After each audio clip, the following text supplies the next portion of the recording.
we can talk about, so now we spoke about AIO, right? So we have some content which is helping users to see the better outcome for their queries, right? Are you doing anything to optimize for that?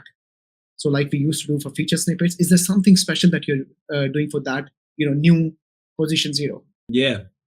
So Garrett, who's in the audience, he actually wrote a blog post on this. It was based on this paper that came out called Generative Engine Optimization by a few computer science researchers. One of which was based in India, one of which was based in Princeton, and so on. Anyway, they did a whole study where they tried different optimizations to see what would work. And they did all like the standard SEO stuff, like keyword stuffing and all that. What they ultimately landed on was having more authoritative statements, citing sources, and then also adding statistics, basically yielded better performance in the LLMs. And so we basically like applied all of that to optimizing for Google and saw that it works as well. So it's not like an easy thing, it's just like featured snippets, like you can do it and nothing can happen, or you can do it something and it happens right away. But it tends to follow that same sort of approach of what you would do with featured snippets. Yeah, I'm with Mike there. Since Google grounds AIOs in search results, right? That's what Mike, sorry, Mike, outlined the beginning with RAG. That's how I got to Mac. Retrieval augmented generation. Since search results are kind of the part of a grounding mechanism for AIOs. First of all, just optimizing for search is part of optimizing for AIOs as well. Even though AIOs might pull sentence fragments or content fragments from results that are not in the top 100 or are not even indexed on Google, that can happen. A lot of times they will pull from the top results. Two, I think it actually starts with monitoring. So being able to monitor when your target keywords show AIOs and what appears in them. Not only because then you know where you can start based on what your most impactful target keywords are, but also because you can monitor the results of doing something, right? So optimizing means you need to be able to understand where to start and if your change actually drives impact. And in between those two steps, what I do with a lot of clients is that we still do a lot of testing because we want to better understand how these things work. And so a lot of times we just look at what are the text fragments or the answers featured in the AIOs, where do they pull from, and can we tweak our content to give an answer that we might not have? Or can we, like what's happening on Reddit? Can we become part of the conversation there and potentially influence results? But honestly, a lot of times we just find content gaps in our own content, and that often already has some sort of an effect. And then there also, as Mike said, there is a overlap between featured snippets and AIOs. So if we have a featured snippet, but we don't appear in the AIO, then obviously there's a content gap as well. And so that's where most of the results come from today.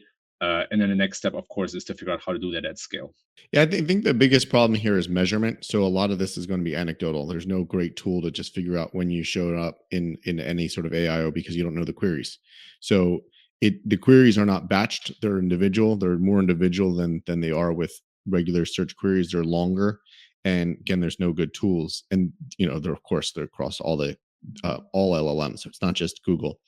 And I think the biggest problem is the belief that it even matters to show up in an AI overview.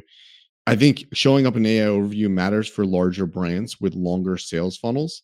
And that's where I've written on my newsletter about the new SEO being focused on mid-funnel. So mid-funnel is when you already sort of are aware of what you want to buy instead of like a generic top of funnel keyword of like, let's say you want to buy a car and you search cars.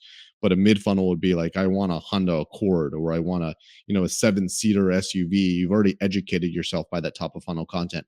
So I don't know if it really matters that much to show up in an AI overview if you have this very short sales cycle, because it all happens so quickly and you're never even going to know you showed up and it didn't even matter. But if you're in this longer sales cycle, let's say you're buying an analytics software, showing up in an AI overview allows you to get into that awareness phase, and then people move into that mid funnel, and then they go find you and they learn about you. Maybe hopefully they talk to you. So I think that's where it really matters. Now, going back to how you show up in AI overviews, like Mike and Kevin said, it's mostly summaries and regular SEO. And the other thing I've seen is with larger brands, it's citations. So when it comes to link building, too many people focus on domain metrics and backlinks and DR, whatever the wrong kind of stuff, and showing up on sites that no one looks at. AI overviews is pulling in citations from actual sites. So it's hard to know like which site they're going to pull in. But if you're a larger brand, getting a citation, again, even if it doesn't have a backlink in it, but getting a citation that says you are the best SEO software, or this is the best running shoe, or whatever it is, that's the kind of stuff that gets pulled into the AI overview, and it helps you get that top of funnel awareness. Again, I don't know that Google really even wants you clicking off the AI overview. If the design of the LLM is that they've given you information and then you're clicking off, then they haven't really given you information. That's just a regular search result. So I don't know the value of showing up in an AI overview. And for most of my clients, I've never even pushed them to even show up in a featured snippet, because that just means they're giving away information for free. And that doesn't help them. If they want to get the click, they want to give away a little bit of information to be in a search result, and then someone clicks and then they can do the regular thing. So yeah, totally agree with what Mike and Kevin are saying about showing up in AI reviews, but I would also push back on, does it even matter? Well, I want to counter that a bit, because there are brands that look at search as a branding channel. And so being in those areas are important to them. Like we had one of the banks that we worked with that really, really cared about featured snippets. So I wouldn't say that's like a blanket statement for all brands that it potentially doesn't matter. I think it really goes back to what their goals might be. Yeah, most brands are not creative enough to realize that brand is SEO also.